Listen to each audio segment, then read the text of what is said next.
ഇന്ന് കരിമീൻ മപ്പാസാണേ.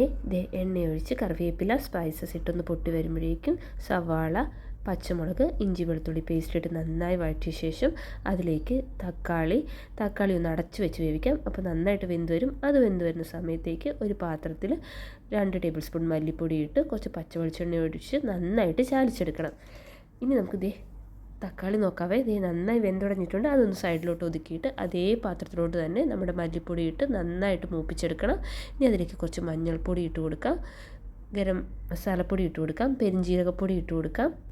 അത് നന്നായിട്ട് മൂത്ത് വരുമ്പോഴേക്കും അതിലേക്ക് നമുക്ക് തേങ്ങാപ്പാലിൻ്റെ രണ്ടാം പാൽ ഒഴിച്ച് കൊടുക്കാം. അതൊന്ന് തിളച്ച് വന്ന് കഴിയുമ്പോഴേക്കും നമ്മൾ നേരത്തെ വറുത്ത് വെച്ചിരുന്ന കരിമീൻ ഓരോന്നായിട്ട് ഇട്ട് കൊടുത്ത് നന്നായിട്ട് മസാലയിൽ പൊതിഞ്ഞെടുക്കണം. നമുക്കൊരു 5 മിനിറ്റ് അടച്ച് വെച്ച് വേവിക്കാം. നോക്കിക്കേ, നമ്മുടെ തേങ്ങാപ്പാൽ നന്നായിട്ട് കുറുകി വന്നിട്ടുണ്ട്.